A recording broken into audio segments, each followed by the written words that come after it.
Good morning. Eganberger and Weiner, LLC, is an independent financial services firm which is experienced in all aspects of investment and retirement planning. Here with more is certified financial planner Howard Pressman. Good morning. Good morning. How are you? I'm doing well. We've got lots to talk about.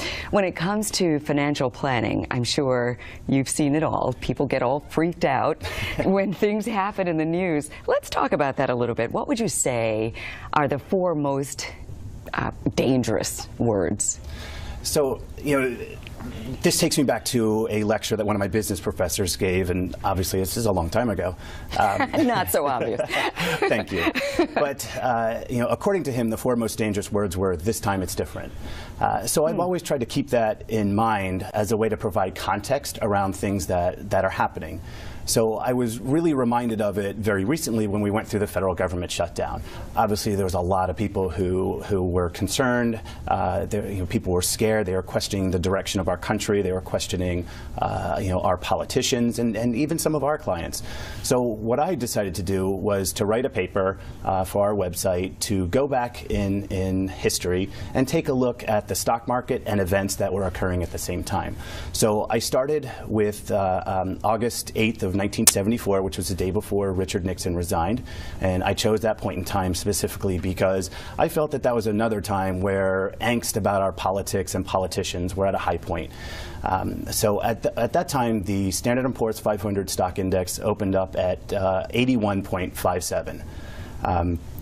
So since that, in the intervening 40 years, obviously a lot of bad things have happened, and I certainly won't remember all of them, but we had Black Monday in October of 1987 when the stock market fell 22%. We had the Oklahoma City bombing, the S&L savings and loan crisis. We had the Oklahoma City bombing, the Iraq wars. We've had the Afghanistan wars, September 11th. So a lot of terrible things have happened over those 40 years. And despite all of that, the S&P 500 today opened up at 1,800. So over that time, that's an astounding more than 2,000% return for investors who participated in the market over that time. Despite what's happening in the news. Exactly. So despite all of that, despite everything that's happened, the U.S. economy has done really well, U.S. businesses have done really well, and investors, again, who were participating did really well. So there is a study, I think it's the Pew Research study, which says that most people spend at least 68 minutes listening to the news. And I'm sure they're freaking out and thinking, all right, maybe I should sell my stocks, or maybe I need to do something different. And then, even with the report that you said you just wrote, what do you tell them? I mean, other than, look, things have happened in the past, things are always going to happen, just stay the course. How do you calm them down? That's a big part of my job as a financial planner, because it's all about keeping things in context. The way that our brain processes information, we're susceptible to something called a recency bias. And what the recency bias is that our brains weigh recent experiences more heavily than it does past experiences. So if you were to try and think about an event that happened a long time ago, an uncomfortable event, you'll probably have some difficulty recalling, or quantifying the pain. But if you think about a more recent event, you probably have no problem thinking about how bad that hurt, and perhaps it even still has an emotional reaction in you.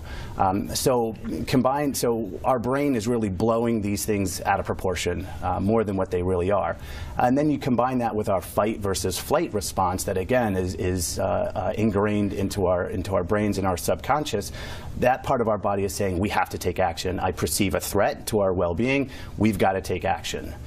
So in many instances, our bodies want us to take action, even though that's most times the worst thing you can do for your long-term financial health. Right. And when it comes to money, people are emotional anyway. Absolutely. So you've probably got to go the extra mile to say, listen, I've been doing this a long time.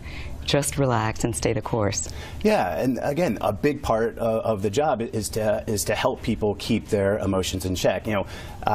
We're emotional beings. We rule our emotions oftentimes can rule us, and money itself is an extremely emotional topic. We pin our hopes and our dreams and our future to money often, and our society really places a extremely high value on money. So it gets very emotional, and it's important for us to keep that in check and to have a sort of dispassionate third party who can help us to assess what's going on, who probably has a greater knowledge of current events, more than just a cursory reading of an article, and can help us to make these decisions, assess how these decisions and how these events are going to impact us, in the future. Because as we saw, all those events that have occurred in our past, as terrible as they were, they've had very little impact on the stock market today. Absolutely. And if you think about an investor who, in August of 1974, as Richard Nixon was getting impeached or quit, decided, you know what, our country's headed in the wrong direction, we're circling the drain here, I'm out of the stock market, and left the stock market. And they really left all those great returns on the table, and it probably had a detrimental impact on their long-term financial well-being. I would imagine. Now here we are at the end of 2013, getting ready to go into 2014. As a certified financial planner, any advice you want to give to people, things that we should be doing right now to make sure we're in good shape for next year financially? End of the year is always a good time, and I think it's one of those New Year's resolutions. I'm going to get my financial house in order, it's a great time to find yourself a financial planner, sit down with somebody, and have them assess. And it's so much more than investing when it comes to true financial planning. We're looking at your goals. We're looking to help you to develop your goals. We're looking at insurance. Do you have the right amounts of insurance and the right types of insurance? So it's so much more. You want to have somebody sit down and do a comprehensive review of everything, and now is a great time to do it. Oftentimes we're more motivated as part of I think it's one of the top, aside from getting in better shape, right? It's one of the top goals, New Year's resolutions. Yeah. So act on that. Don't just let it be a fleeting. Take advantage of this opportunity when it's front of mind, and really go out and do something about it. That's a great idea. And also, just so that people have a more realistic view of what's happening in the economy when they're watching the news, what do you suggest? Again, it's about keeping things in context, and the context is your long-term goals. Because we're investors, and investors have long-term goals, 10 years, 20 years, 30 years down the road. And whether it's planning for your retirement, putting a child through college, a second home, or a business, whatever that is, it's in the future. And so you need that knowledgeable, dispassionate third party to be able to help you to say, okay, this is what's happening today, and this is what the likely